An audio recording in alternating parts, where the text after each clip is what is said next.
حضرت عمر کا زمانہ ہے، مسجد میں عورتیں بھی نماز پڑھنے آتی ہیں اور مرد بھی نماز پڑھنے آتے ہیں۔ ایک خوبصورت عورت کا راستہ ایک نوجوان لڑکا روکتا ہے۔ ایک دن اس نے دیکھا، ایک نے رک کے کہا تجھے مسئلہ کیا ہے؟ اس نے کہا کہ میں تیرا چاہنے والا ہوں۔ اس نے کہا کہ میری چاہت ڈیمانڈ جو کروں گی پوری کر دو گے؟ اس نے کہا آسمان سے تارے بھی توڑ لو۔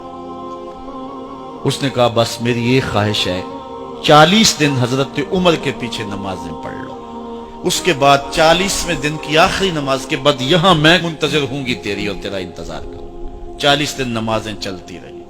پھر عمر کا لہجہ اور من کے روگ نہ دھلے اور من میں نور نہ اترے۔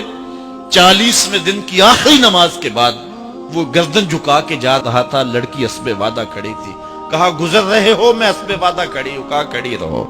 عمر نے دل کا تعلق رب سے جوڑ دیا ہے۔ آؤ اس قرآن سے تعلق جوڑو، یہ دلوں کے زنگ اتارتا ہے، روحوں کو نور دیتا ہے۔ اسلام کا جو بنیادی اخلاق ہے وہ حیا ہے، یہ بات ذہن میں رکھیں۔ ہر دین کی ایک پہچان ہے، حضور نے فرمایا اسلام کی بنیادی پہچان کیا ہے؟ حیا ہے۔ جب ہم نے اسلام کے دامن کو چھوڑ دیا ہے، یہ رسم حنا کے نام سے بدتمیزی یہ کس معاشرے سے ہم نے لی ہے؟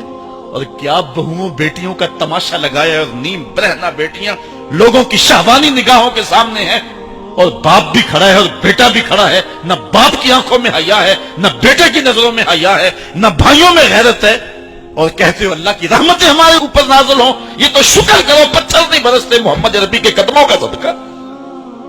اگر ان کی رحمت نہ ہو درمیان میں، ابھی آگ لگ جائے دونوں جہاں میں۔ یہ تو ان کی رحمت ہے کہ پتھر نہیں برستے۔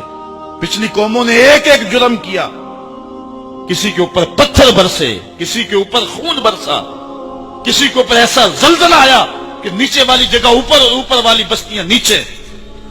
لیکن اس امت پر ایسا نہیں ہوگا، اور اللہ نے فرمایا ما کان اللہ لیعذبہم وانت فیہم، محبوب تیری وجہ سے میں عذاب نہیں اتارا ورنہ پیس کے رکھ۔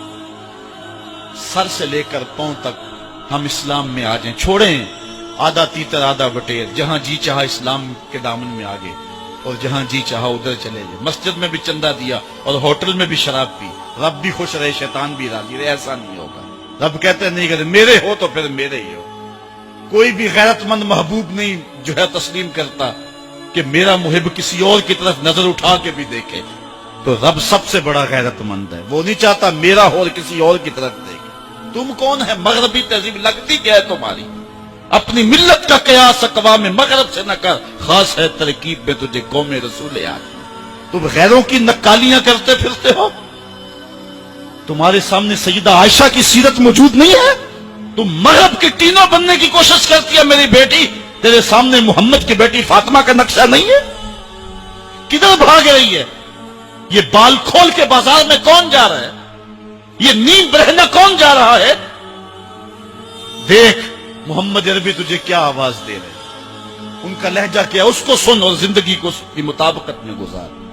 اصل ہمارے دل زنگ آلود ہو گئے، اس دنیا کے اس ماحول نے ہمیں اس طرح کر دیا ہے کہ آج ہمیں سمجھ نہیں آ رہی کہ ہم کدھر جائیں۔ اور ایک اور حدیث میں حضور نے دلوں کا اور من کا میل اتارنے کے 2 نسخے بیان کیے، ایک کثرت کے ساتھ موت کو یاد کرنا، کثرت کے ساتھ موت کا تذکرہ، اور دوسرا کثرت کے ساتھ جو ہے وہ تلاوت کلام مجید۔ اصل 10-15 سالوں سے ہمارے ساتھ جو کچھ ہوا ہے، آج اگر کوئی تذکرہ موت کرے، کوئی آخرت کی یاد دلائے، کوئی عمل کی بات کرے، وہ کہتے ہیں یہ تو ویسے خوش کیسے، کیا پتہ، قبر کا مذاق اڑا رہا ہے۔ اللہ اکبر، قبر دا خوف دے دے کے لوکی مینوں ڈرا دے۔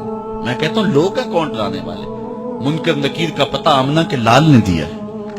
فَلْيَضْحَكُوا قَلِيلًا وَلْيَبْكُوا كَثِيرًا، تمہارا رب کہتا ہے تھوڑے ہنسا کرو زیادہ رویا کرو۔ رونا دل کا میل اتارتا ہے، باطن کے اجاڑ پن کو دور کرتا ہے، من میں خشیت الہی کے پھول کھلاتا ہے۔ اور حدیث میں آتا ہے وہ آنکھ خوف خدا کی وجہ سے روئی اور ایک بال کی جڑ بھی بھیگ گئی، کل قیامت کے دن وہ بال جہنم میں نہیں جانے دے گا۔